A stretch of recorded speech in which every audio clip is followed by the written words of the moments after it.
I'm not convinced it ain't no acting or accident what the track emits. You strapped with gas that you ain't even practiced with. The fact is, you couldn't hit the target the size of a track. Welcome to 3 Count Commentaries. This is your host, MagMongoSlade. So, I woke up on Monday, March the 21st, to Undertaker trending on Twitter, and I didn't know why. And I look and I see that he has once again trashed the new generation and a True Geordie podcast. I was like, oh, what did he actually say? I read the quote and I was like, that's interesting. You know, not much different from what he said before. And figure, hey, somebody must just be tripping. So I went and listened to the podcast myself. It is only 39 minutes. And it was clear to me that they were making a larger point that needed to be explored. So while this is a really old, tired subject about how Undertaker is bitter and he doesn't understand the new generation or these new kids and their desire to play video games that like superhero movies, it's not that he doesn't get it, it's that he feels that something is missing. And the fact of the matter is, Undertaker's critique is actually secondary to True Geordie's take, which I find to be a lot more interesting. So we're going to sit and we're going to listen to this. We're going to play the audio and I'm going to pause for the copyright guys to give my thoughts. This ought to be a very interesting way of doing things rather than going to the peanut gallery and reading articles or reading tweets, which, would be fun, but it's just people saying the same stuff over and over again, how Undertaker's ruined his legacy and how he hates all the young guys. He needs to be more like Sting. He needs to be more like all these other guys who just big up the young guys. But of course he does say nice things about younger guys, guys younger than him. But he, like Brock and Roman and Randy, but he criticizes a lot of the younger wrestlers. And that's because he feels like something is missing. But let's go to the True Geordie podcast. And if you know who True Geordie is, I have no idea who this guy is, then let me know in the comment section. But we're about to play the audio. I'm going to stop every couple of seconds to give my thoughts on what was said. All right, ready? Let's go. To be the guy to pull people in line. And it made me wonder, I look at this generation, the modern generation, a bit of a snowflake generation. I wondered if you look back at the old days and now look at the new school and think, things have changed a little bit. And if so, how have they changed? Yeah. So, as you know, this guy probably saw the Joe Rogan podcast and knew this subject was going to come up. Poor Ryan Satin, by the way, because his out of character Undertaker review was coming out the same day this video came out, and this has a lot more attention than whatever Ryan Satin was going to do. So you see, this guy is introducing the subject. It's not like Undertaker went off on a tangent again. He introduces the subject, and now Undertaker's going to give his answer. I think things have changed. And I can't just say that it's changed in the wrestling. I think in all sports, it's a different generation. I mean, it's just call it evolution if you want. One, I don't think the guys are leading the same lifestyles that guys in the past did. Mm-hmm. One, they can't, because everything that they do, there's somebody somewhere. He's holding up a cell phone right now. It's just recording them. To win in March, you gotta believe, but it's also knowing when to. So let's talk about that for a moment.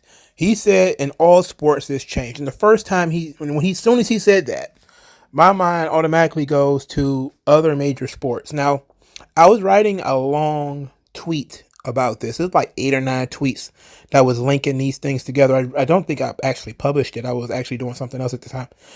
And I was getting to this point where I was saying to myself, when I was a kid, there used to be so much fun in the NFL. The NFL used to be a really fun game. And then they changed the rules. A lot of rules changed. No headhunting. You can't target a player and take them out. Then you can't lead with your head. No head-to-head connections. Then it was, all this. They expanded the rules for unnecessary roughness. Then there was all the sportsmanlike rules. So you can't have these elaborate touchdown celebrations that you used to be able to have that were fun and made the game more interesting. They got rid of all that stuff. You see the the rules for boxing and MMA have changed over the years. You go watch some really, really old, early UFC, you see some of the craziest stuff in the world.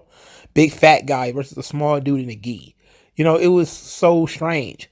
And what you started to see was people were forcing the businesses to become safer, to become to protect money, to protect their investments. And and that was the real reason why, a lot of these rules in the NFL came along. People wanted to protect investments. And then in the 80s and in the 90s of pro wrestling, the guys did whatever they wanted. They did drugs, they did steroids, they did whatever they wanted. They drank themselves to death. They got into fights all the time. Stuff wasn't encouraged because it was bad for business. But if it happened, there was no real repercussions for it. If you got into a fight in a club, it might have made the local paper, but you weren't probably, unless you lost, it probably wasn't going to be that big of a deal. And you probably weren't going to lose your job. Today, it's not really. I mean, guys get in trouble for the littlest thing. Guys get in trouble for tweeting something today. So Undertaker is talking about they can't do some of the stuff that we were able to do because they're constantly being watched. There's people with cameras on them all the time. And that's a very good point that the quote mining didn't pick up. I feel bad for them because a lot of times they can't go off and blow off steam somewhere after they work because they're constantly under some type of surveillance from people, where I didn't have to worry about that, right? Because there wasn't cell phones and all that. When I came up, it was the locker room was a lot different. It was pretty crusty. You drove everywhere, right? You didn't fly very often. So there were guys that had, there were a few guys that had knives in their bags, guns in their bags. It was a different group of men. I'm not saying one's better or one's worse, but they. So I wanted to make sure everybody got that part right there. He's talking about the territory era.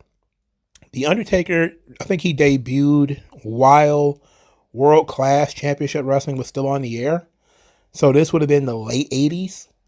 I know he did have a match with Bruiser Brody. And he got really beat up in that match. So the territories existed when he was coming up. And the territory era, you did a lot of driving. You didn't do a lot of flying. And it was almost encouraged for fans to attack wrestlers. I mean, we can go through history of wrestlers who were stabbed, attacked. They might even be targeted in bars. All this sort of stuff. This is what he's meaning by wrestlers carrying guns and knives and stuff. It wasn't just, these guys were thugs and they just, they were a lot of times protecting themselves. There's a story, really crazy story. Superstar Bill Dundee tells this story of him having a gun in the trunk of his car because he thought he was going to get attacked by the Poffos, Randy Savage and his father. And they were running opposition. They were running, territory beef. And he thought they were going to beat him up. So he started carrying a gun in his car. There's tons of stories about guys like this who carry different weapons and different items like this. It's not, it's almost as if a lot of modern wrestling fans, they are oblivious. Even though they read Meltzer and they watch all the shooter interviews and everything, they're still oblivious to how dangerous the territory era was because people believed it. People believed that you were who they saw on TV. So if they saw you on TV and now you're in the bar, they believe you're a pretty tough guy. So they might use a weapon on you. So you might need to have a weapon too. A guy in the crowd might do anything. You never know. And there's crazy stories. I think Blackjack Mulligan got stabbed. Roddy Piper got stabbed a few times. It happens.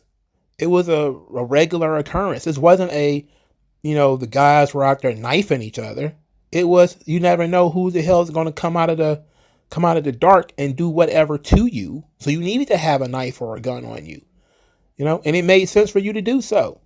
So it seems that, of course, these kinds of quotes are taken out of context because they're being interpreted by people who have nothing, who, despite all their knowledge of wrestling and, every obscure PWG match, they don't know shit about the actual people. They need to read more books on these subjects. Let's get back to it.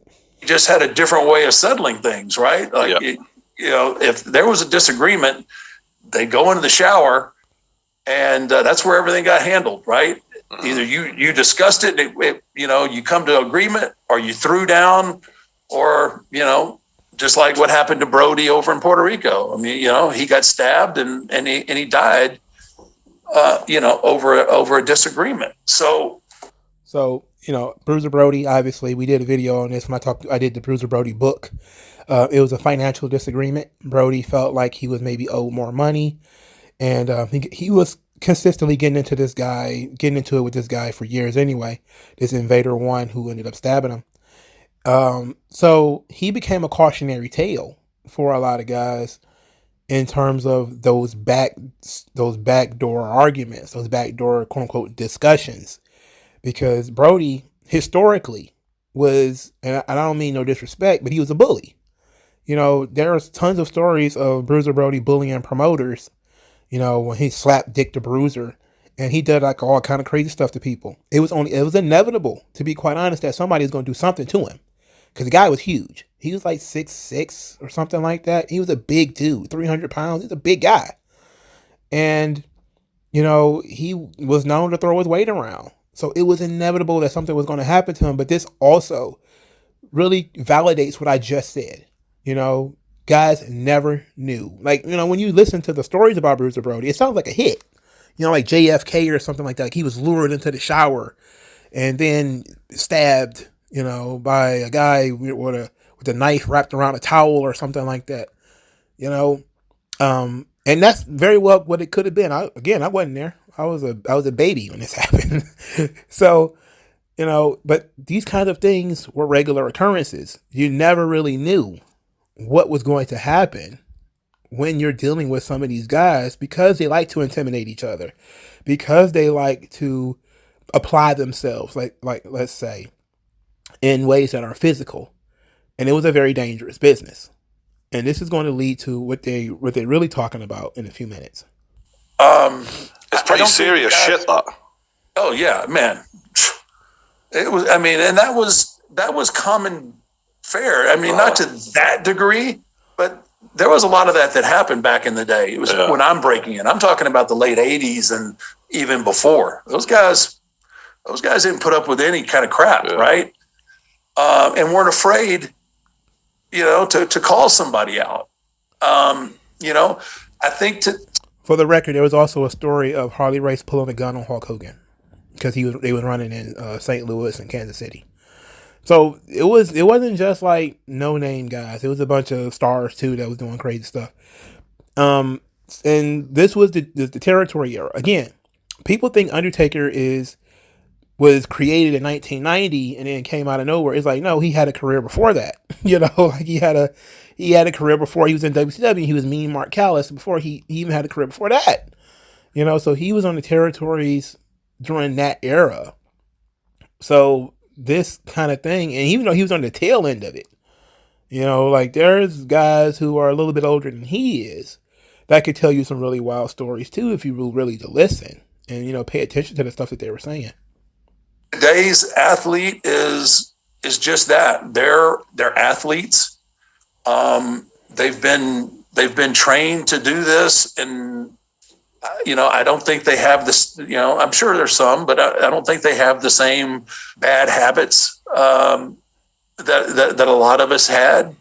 I feel like some of them are lacking that grit, though, that you guys had. Like, you guys were believable bad motherfuckers, whereas now, like, yeah, some of them have got the muscles and all of that, but they don't have the character that you could tell some of you guys had done horrible jobs and had that mean streak, that working class thing about you. Whereas now, if you manufacture a star and just try and put them and make everyone like them, it just sometimes doesn't click. And I think that's partly why you just don't have as many stars these days. Maybe I'm wrong.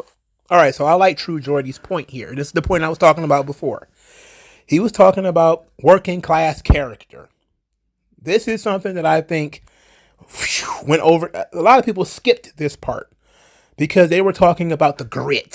The grit. These guys don't have grit. They don't understand the context in which this word was being used. They was talking about, oh yeah, it must be like Edge when he got molested in the shower by JBL. Like, no. Talking about a different version of grit. The important thing that True Geordie says here is that a working class believability. All right. Because that is the wrestling audience. The wrestling audience is working class. All of combat sports, including football, including pro wrestling, whether you want to boxing, MMA, whatever, it is all geared towards the working class. I want people to realize that. I know you probably say like, "Whoa, we get into politics all of a sudden." Yes, because the further and further away we get from what working class people can relate to, the further and further we get away from that, the more wrestling is detached from the audience. Okay, allow me to explain. Dusty Rhodes. Dusty Rhodes had an entire career. What was his biggest rival? If you said Ric Flair, how do you know that? Son of a plumber versus Ric Flair. Woo, nature boy, kiss stealing, wheeling dealing, Rolex wearing, yada, yada, yada, yada, right? Son of a plumber versus rich and the poor. All right. Next big star. What would that be? Stone Cold Steve Austin. Working class guy versus who? Mr. McMahon. Right? This is what drives a lot of the wrestling audience. Hulk Hogan.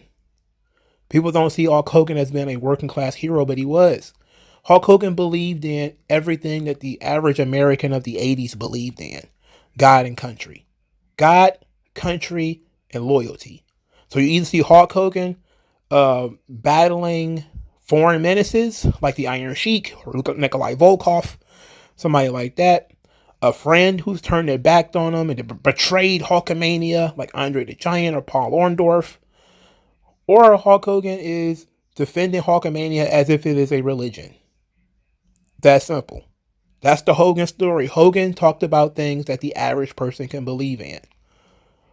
Randy Savage was something that the average person can believe in. This tumultuous relationship he had with Miss Elizabeth was something that the average person can believe in. You know, they could see themselves in that jealous, the clutching of Elizabeth that Randy Savage had before. And then the rejection of her later and the reconnection that they had afterwards led to the marriage and everything. Probably the greatest love story in wrestling history. People can relate to that. That up and down roller coaster relationship that almost all of us have ever had. That sort of stuff is the stuff of working class people. It is Joe Everyman stuff.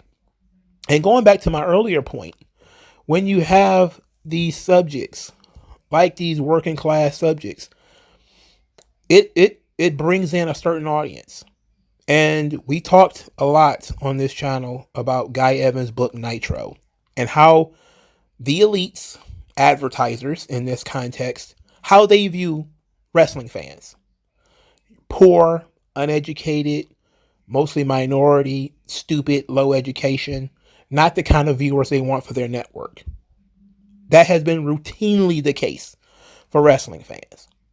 This is why the old mythology that goes that Vince took wrestling from smoky back rooms to the bright lights, because Vince, brought in a different audience. He made wrestling more palatable for the elites. That's how he can make so much money. You had to make wrestling more palatable for the elites. In doing so, how do you do that? Well, whatever they complain about, you get rid of. Foul language, gone. Blood, gone. Can't hit women. Don't want anybody to get hurt. So heaven forbid somebody uses a power driver or a DDT or something like that. Certain language barriers. WCW, they went through the same thing. Certain language. You can't hate anybody anymore. You can't say you're going to kill somebody. Certain storylines are off the table completely. And you can say, oh, well, they did it before. You have to realize when they were doing that stuff in the Attitude Era and in the new generation, not the new generation, but the Attitude Era and the Ruthless Aggression Era, they were getting destroyed in the media from that stuff. People talk about Vince McMahon and Bob Costas. Why do you think that interview even happened? Because he was being lambasted in the media routinely for the content of his show. The elites hate that kind of stuff. They hated MMA. That's why Dana White is the way that he is with the media. Because he knows the media, the elites, they hate MMA. They had it banned before it really even got popular, and he had to do the legwork of getting it unbanned. Go read any combat historian; they'll talk about boxing fights being banned. They had prize fighting was banned for years. I just said MMA was banned, and it was before in its infancy. It was banned. That's why most of the growth of MMA was in Japan. Pro wrestling had went through the same thing. Women's wrestling was absolutely stunted because the elites didn't want women wrestling. They said, "Oh, it's too sexy. The grunting and the groaning is sexualized." Banned women's wrestling. This was something that had nothing to do with the actual content, but it was all about the thought process of the elites. The elites don't like football. Football is too dangerous. They don't want their kids to play it. You'll see it today. You'll see a bunch of, I don't want to say who, you'll see a bunch of people try to push their kids towards soccer, not so much towards the NFL. Go play Major League Soccer. Football is too dangerous. Your little boy, you get CTE, his brain gonna break. He's gonna end up killing himself like somebody else out here. They always want to make everything so damn safe. It's a nanny state idea of trying to make everything super duper safe. But safe for who? The people who want to be involved with it know the dangers. So why not let them assume those dangers?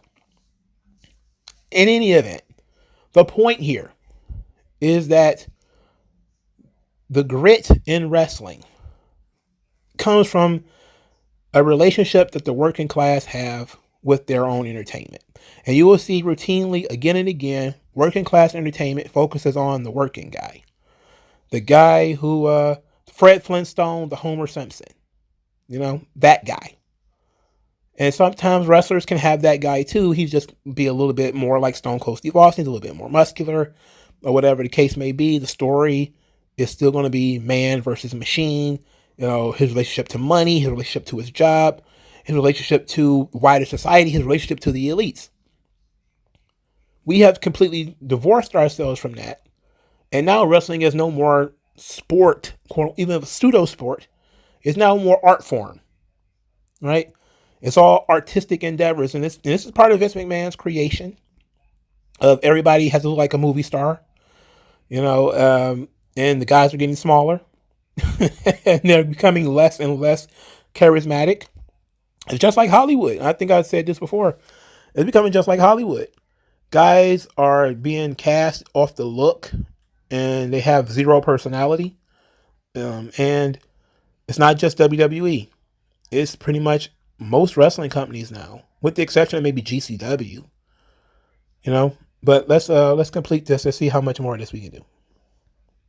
No. That was actually going to be the thing about grit was going to be the next sentence out of my mouth. All right. It is. I feel like there is a level of grit that is missing from today's product, and and I don't know that it's anybody's fault. We all aged out, right? And so that new group has come up.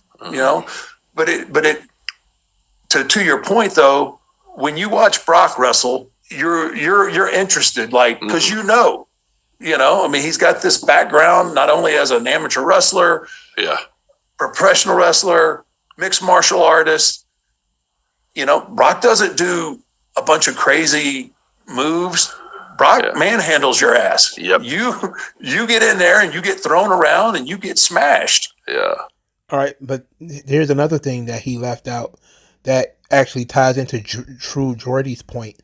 Brock Lesnar has always been a blue collar guy. He's a farm guy.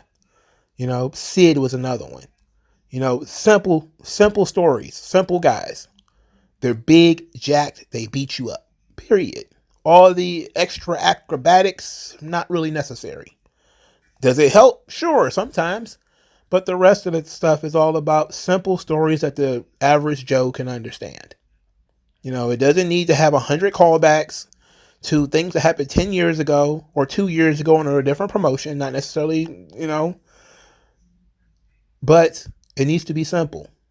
And Undertaker is telling the story of the simplicity of Brock Lesnar's character, and what makes him believable is that we know that he's an amateur wrestler. We know that he did, UFC.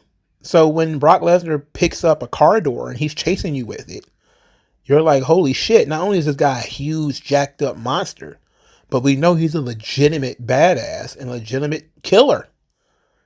This is a guy that Bruno would have loved. This is a guy that Lou Thez would have loved. A guy like, a Terry Funk would have been a big fan of. All of the guys that, you log on to Twitter and you look at these people that talk about how Brock Lesnar is boring and how yada, yada, yada. I bet you Terry Funk would have loved to have had a match with a guy like Brock Lesnar in his prime. A guy who they could have put in that same category with a Dr. Death Steve Williams. And believe it or not, I saw people say Dr. Death Steve Williams is not tough because he lost in Brawl for All. I say, dude, you have no fucking idea. The Dr. Death Steve Williams that somebody like JR is talking about is not the 38-year-old guy who's been in the business for 15 years and already take 100 bumps and he's hurt and screwed over. No. He's talking about that young amateur wrestler, two-sport athlete, Dr. Death Steve Williams, who will fuck you up. And even if he can't throw a punch, what the hell are you going to do against an NCAA amateur wrestler and you're Joe Blow drunk in a bar? You're not going to do too much to that guy. Because even if he is drunk, he's got the training, he'll hurt you. Now, we don't have that anymore. You see that fan jump that barricade to chase down Seth Rollins. Not saying it wouldn't have happened to it. Not only would it not have happened to Brock Lesnar, it might have. I think people would think twice about it because of Brock Lesnar's background. But I think it also is a thing where people don't respect these guys anymore. And I understand that the wrestling fans that are defending them currently are the people who are trying to take up for them. It's not their fault. It's the creative. It's yada, yada, yada. It's like, no, it's also the presentation. These guys are just boring people. Even when you sit down and you have straight up conversations with them, they have literally nothing to say. It's all about how they are fans of this TV show or that pro wrestler or that cartoon. It's not any interesting real life stories. That's crazy. But, that's something to think about. And even and Roman has a little bit of that to him. And when he wants to, Randy has that to him when he wants to. But a lot of the younger talent, it's that it's the evolution of that comic book era, the superhero era. Yeah. And I think that's what they drive. That's what's their motivation, and that's what their inspiration is. And they didn't have to, come up and bust heads in bars and figure out how they're going to eat and things like that. And, good or bad, it's ironic that they... So here's the thing. If you saw the Wrestle Purist quote, that part of what Undertaker just said, they always stopped the quote, they didn't have to bust heads in bars. They stopped the quote right there. The most important thing was at the end. He says, figure out how they're going to eat. Early in this thing, I didn't want to play the whole audio because it's 40 minutes. We'll be here forever. This thing will be 3 hours. But he talked about working injured. And when you're injured, you don't work, you don't eat. The territory era, early days of the WWF, you make your towns. You don't work, you don't eat. Now, in today, since 2000, guys have been getting paid to train. That's the exact opposite. If you talk to a lot of the older wrestlers, they paid to train. And then they got paid to be driven crazy. They got paid to be burpee to death in barns by Vern Gagne or somebody else getting stretched, getting their legs and fingers broken or whatever to see if they'll come back. Completely different business.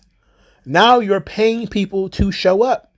All you got to do is show up. And now WWE is helping guys get apartments. They're helping people move across the country, finding them apartments and all kinds of stuff to get people to come work, it's a completely different ballgame. No, they don't have to worry about how they're going to eat. This goes back to the middle class, working class mindset, though. These guys, and this goes to Bruiser Brody, and I know I was some people were like, oh, you were talking shit about Brody. Brody was a working class guy. You know, his character was his investment. He was very serious about how much he got paid and when he got paid and, you know, whatever, because it was about how he was going to take care of his son. He only had the one kid. He had a wife. He had a life. He couldn't play footsie with these promoters.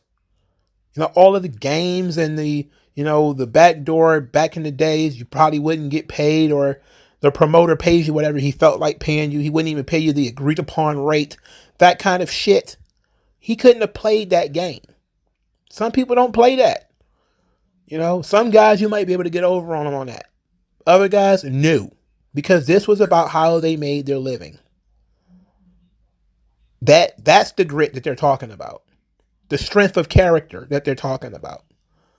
You got guys nowadays complaining because a guy said something mean to them. The Bill DeMott fiasco.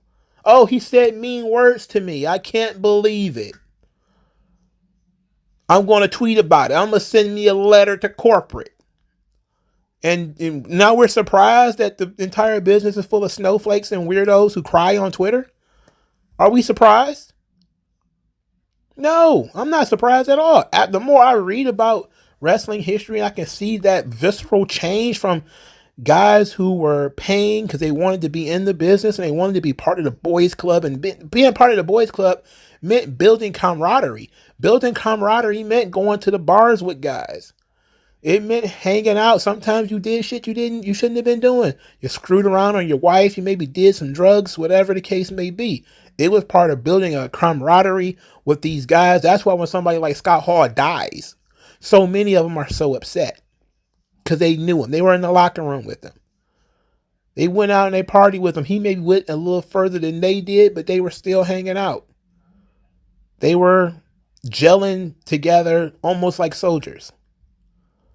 That's a different, reality than what these guys have now. It's such an underrated thing for people to understand. And this is also what I mean by the more we move away from the core demographic of what wrestling is. That is the working class, middle class guy who, sits back and watches TV and gets caught up in the good guys and bad guys of television. And, we get into these conversations about whether there should be good guys and bad guys or not. And it's, to the average Joe, there is no conversation to be had on that subject. Everything they watch has good guys and bad guys in it. Everything. The news, the movies, the TV shows, there's black hats and white hats. Everybody knows this. It is not a discussion amongst the average Joe. These kinds of things. When people, representation arguments, all these other political subjects that pop up every now and again that are usually commentary and things that the average Joe does not care about, or is not that important to their lives, to being discussed on a wrestling show or being discussed by a wrestler, who are pushing, top shelf elitist talking points on Twitter. It's like the average Joe don't really care about any of that crap, and that's really how these guys are picking their favorite wrestlers and buying their merchandise and inflating the interest in these guys, is because, he thinks like me. All of a sudden, therefore, he must be good. It's like, no, he's not good. He's boring. He sucks. And I see so many of those people who do stuff like this. And it's like, you're ruining the business. They have no idea about all this fake acceptance, guys constantly, trending on Twitter because he dunked on somebody. It's like, there's 100 million people who don't live on Twitter. They don't fucking know that guy. They don't give a fuck. They don't care. Ultimately, people think that Twitter is everything. If you can pop Twitter, it's like there's tons of people who don't use Twitter. They're never going to see this. They'll never know about it. They don't care. You have to stop thinking that people care about the same stuff that you care about. And yes, part of it is Vince's fault, but part of it is also the talent. And I think that the larger issue here is what ended up occurring is you had your nanny state, your government, and the cabal, the media. They pushed and pushed and pushed for everything to change. And what you started getting is far more sanitized media. And it's not just WWE. It's also the NFL. It's also the NBA. There are no more Allen Iversons in the NBA. And NBA is not a kind of combat sport. But there is no more rebellious basketball players. All of them are conformist. You know, every time if LeBron James says something, pretty much everybody falls in line. Occasionally you'll see one guy who's probably out of the league already. He'll, take a shot at LeBron James or whatever the case may be, but almost all of them are conformists. Whatever the league says, that's their talking point. That's what it is. Anything else, you're screwing up the money. You're not allowed to do that. The NFL is the exact same way. When these guys were independent contractors, when these guys were athletes and there were, dudes who came from the hood, and before they had PR managers and everything, they were just doing their own thing. You had all sorts of different flavors of attitudes about stuff. You would have all kinds of different opinions about things. Athletes would go out there and say and do whatever they wanted, But now it's all about protecting the bag. Shut up, play the game. Shut up and play the game. Shut up and play the game. Shut up and wrestle. Unless you want to say something that's going to further the agenda, shut up. And we see that constantly. I've done numerous videos about this, from Drake Wirtz to, I was about to call him Gunner, Jackson Riker, to whatever. If a wrestler is not going to further the agenda of the people that they work for, they want them to shut up. They want them to hush. And the agenda is not working class. No matter what people say, even if you're a communist, you're not really for the working class. You're really for the rule of the elite, because that's what communism is. You're a socialist. That's what that is. You think you're going to help the working class. You're not. You don't help the working class by telling them what they want or what they should want. You help them maximize their own abilities. And that's really what they see in other people, that is true representation. That's somebody like them who is maximizing their abilities. Not somebody who is super wealthy, or somebody who has it better off, continuing to do well. I mean, that's good, and they can enjoy that and understand that. But if they hear your story and they see your story and they see that you're making it, they can say, well, damn it, I can do it too. That's the American dream right there. That's why it always works. A guy will simply get over because we can cast him as a lower class guy who is trying to overcome the odds. That's the demographic that really connects with people, but that's not the demographic that the advertisers want to deal with. That's not what they want to deal with. So now we have to manipulate everything to get more towards what the advertisers want. And the advertisers want everything pristine, above board, perfect for the elites. Guy has a hair that, and people say, oh, it's so sanitized. Everybody looks the same. Why do you think that is? It's pressure from the elites onto Vince. And Vince has that one foot in both sides. He grew up poor, but he's been rich longer than he was poor. And he wants to help make other people rich. So he's in a position where he can't sacrifice, a potential $1 billion year to make $500 million or whatever. And, fuck off Mattel and Coca-Cola and Domino's or whoever else was willing to give them money. It just doesn't make any good business sense. And anybody who would be in that position would make the same decisions. The only way you wouldn't is if you're like Tony Khan and you're independently wealthy. Like, oh, I'm playing with daddy's money, so it doesn't matter what I do. I don't have to. When Vince was, putting his own house up to make sure WrestleMania worked, he had to go as far as possible. Bring in Liberace, bring in Mr. T, whatever. I'm playing with my, rolling with my own dice here. This fails, I lose everything. But now It's all about the elites. It's not that much about the average Joe anymore, but that's still the target audience. And that's still the majority of WWE's audience. It's still kids from minority backgrounds who are struggling in school and all that kind of stuff. That's always going to be their demographic. That's the demographic they should be catering to.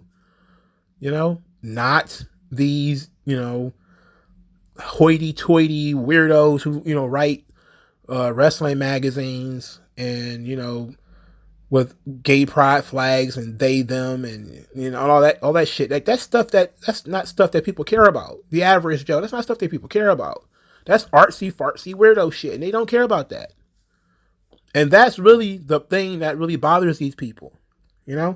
They want to mask it as he's a racist, he's a bully, instead of listening to what the conversation that they're having here. And the conversation that they're having is pretty damn clear. The guys today don't have the grit because they have never had to develop it. And then you do have some guys. You have Eddie Kingston and you've got, John Moxley. Both of those two guys are working class dudes. They're rugged looking guys. They have harsh backstories of, alcohol and drugs and stuff. And that's why that audience loves them. That's why they can, be the guys who can, be the top guys of those promotions. But they think that grit and ruggedness and whatever is rolling around in thumbtacks. It's like, no, if Eddie Kingston was allowed to tell his story on TV and you had a person who best represented the opposite, the elites, for him to talk to and to have a conversation with. And I think Jericho might be the right guy. And as of recording this video, he's in a feud with Jericho. For him to have this conversation with and to actually come out and be like that Dusty Rhodes. That could really work on a national stage in front of people who could listen to the Eddie Kingston story and be like, I know that guy. I know him. I know 100 Eddie Kingstons. I know 200 Eddie Kingstons. I know that guy. As opposed to Hangman Page, who is going out there talking about whatever the fuck, and people are just kind of like, okay, he's just a guy cutting a wrestling promo. Likewise, sometimes guys are like that.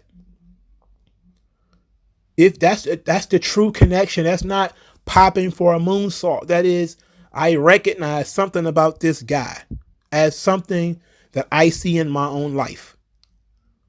He could be the hero or the voice of whatever. And this is what helped CM Punk. CM Punk is a working class guy too. When he dropped the pipe bomb promo, the thing was that he was talking about his boss and how much he hated his job and how much he didn't appreciate him and all this kind of stuff. That clicked with a certain connection of the audience, a certain connection of people who said, you damn right. I don't feel appreciated at my job either. I don't feel like I'm, reaching my highest potential. That was his hard times. He's been living off that for the last 10 years. Because he tapped into the zeitgeist. But the thing is, they went away from it. They went too far away from it. If they'd have kept hitting that pipe bomb promo, the same kind of content over and over and over again, he would have gotten over. If he'd had, somebody really an elite to him for him to feud with, it would have made sense. If he could have feuded with Triple H, but it had to be a different version of Triple H. It couldn't be the version of Triple H that he actually did wrestle. It would have worked. It would have really gotten him over big time. But, that was a booking thing. But what people don't understand is the reason that the grit is gone is because now you have guys who are being paid to train. And now since we're paying guys to train, we're going to handpick the guys we're going to pay to train. So we're going to handpick these guys for size, verbal ability, and everything else. And if they look too weird, like a Mick Foley would never probably get a job today, unless he would be a job guy or they put him in a mask or something. Even though Vince put him in a mask in '96, he'd never get a job today. He probably wouldn't even get a job in AEW today. Because they would say I've heard that people say the Briscoes, they're not aesthetically pleasing enough. The Briscoes are too ugly, they're too rugged, they're too ratty looking. But there are guys that if you put them on TV, people will be like, holy shit. Could you imagine the Briscoes like on Raw in like Alabama or something like that? God, they would get like a monster reaction. The moment they start talking about chicken farms and all that kind of shit, people would be like, hell yeah, I know that. I know those fucking guys. I know those fucking guys. I drink moonshine with those fucking guys. That would be the grit that everybody's talking about that they say is missing. When they say when things are too clean. And it's a weird thing because Undertaker says this stuff and they get upset, but it's the same shit that everybody's been saying. Everybody's too clean cut. Everybody's too perfect. There needs to be some ruggedness here and there.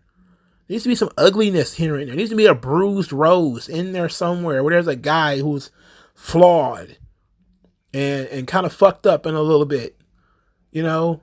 And when that guy, and they had him with, Dean Ambrose in WWF. That's why he had such a big following, because he wasn't the model guy.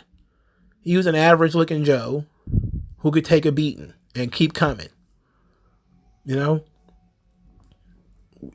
It's not about phenomenal, over the top, Fiend like characters or Undertaker like characters. People like that stuff too, and that has a certain connection with the audience. But what makes people really resonate is if you hit the right demographics.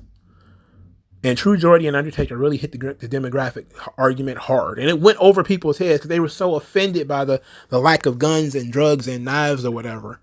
It's like, that's not even what he's talking about, man. He's talking about, when you look at the average wrestlers back in the past, this was a job. And they took it very seriously. That's why they carried guns. That's why they carried knives. That's why they threatened to shoot Vince for invading their territories. That's why all of this stuff was going on. And the guys were as tough and stubborn as they were. Because that was how they chose to live. This was their life. This is how they feed their families. And sure, there was 100 territories for them to go to. That's what gave them a little bit more of a breathing room than today. Today there isn't that many territories for them to go back and forth to. But wrestling is very sanitized. Even outside, the only one that's really not is GCW. But Impact, yeah, it's not as bad as WWE, but Impact is pretty sterile. AEW is sterile with the exception of angles here and there. There's not that much in the way of ruggedness there. That's what's missing.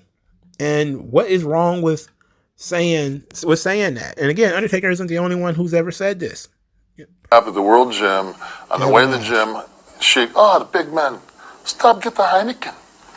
He has like 4 Heinekens, joins us in the gym a little bit later, does like 135, like 135, just dropping it off his chest, like, he's got the clubs going, he's got the fucking stocking hat on. I mean, it's just like, and you're looking at I'm looking at Sid over there, and he's big old jacked up fucker, and he's sitting over there, and you got crazy ass Dutch reading the USA Today in the front, the pro shop, he ain't even working out. Right, he's not even.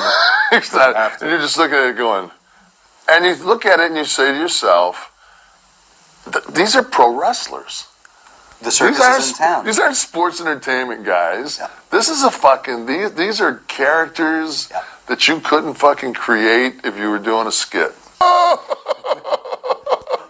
Remember the first day that I walked into a pro wrestling locker room and was under contract, and I looked around that fucking locker room, and it looked like fucking Sing Sing. Everybody was 300 pounds, and fucking guys smoking fucking cigarettes, guys over here playing cards. Fucking Harley Race fucking sitting over there with a fucking ash this long and doing his fucking boots. I told that motherfucker. It's just like, it was a different crew of guys. You go in there now and, it's kind of like an Abercrombie and Fitch fucking convention. So, look, and, everybody has this weird relationship with wrestling where, even the people who are in it, they fall out of love with it. Through Luthez at one point didn't want anything to do with wrestling. He didn't want anything to do with the evolution of wrestling. He didn't want anything to do with women wrestling, for instance. Bruno Sammartino at one time, he cut out. He didn't like what wrestling had become. He certainly didn't like the Attitude Era. And it took forever for them to get Bruno to come back. So it's not that, Undertaker is uniquely out of touch with wrestling. It's that everybody has their own era that they existed in. Their own era of guys that they worked with, guys that they did things with. And now those guys are gone and a new generation are coming in and the older guys are kind of like, this ain't really what we used to do. So I think all of the fans who are kind of like, he played an undead zombie for 30 years. It's like, yeah, he did. Because that's how he was feeding his family.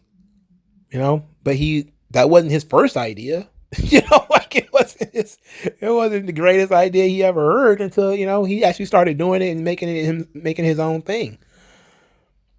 But it's also the idea that there is a certain level of believability, even in being an undead zombie throwing fireballs, that people can buy into, And I once heard this really great quote, and I want to end on this, that at no point did people really believe that wrestling was real.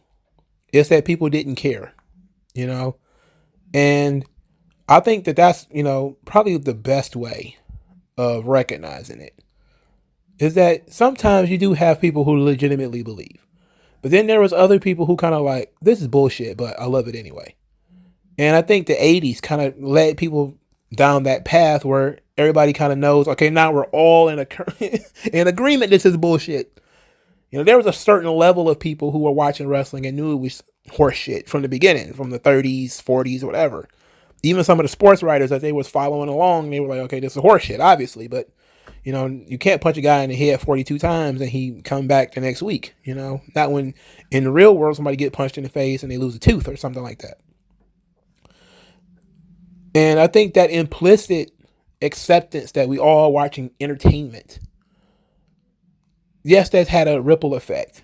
That has allowed for us to do a lot of the fireballs and the lightning and the teleporting and all that other kind of stuff.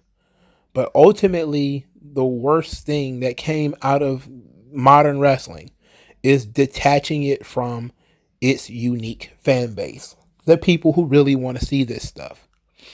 And the Super Bowl is getting this way, and the UFC and WrestleMania, they're all getting this way, where they're becoming big money events where nobody who is in the actual demographic can afford to go. So they'll have WrestleMania in front of half-empty buildings at some point. It's inevitable. The Super Bowl will be filled with elites who could pay $2,000 for seats, and the average Joe would just be eating nachos on his couch when he could be at the game, And to me, that's the general idea. That's what we should be looking at. That's the big loss, I think, that we really have here. Is that we have the loss of uniqueness, the loss of roughness, and the loss of the natural demographic for pro wrestling and other types of sports, where now it feels so different from what other people really liked that they feel no real attachment to it anymore, And the elites think that they can get you to buy more tickets by doing representation and racism and yada, yada, yada.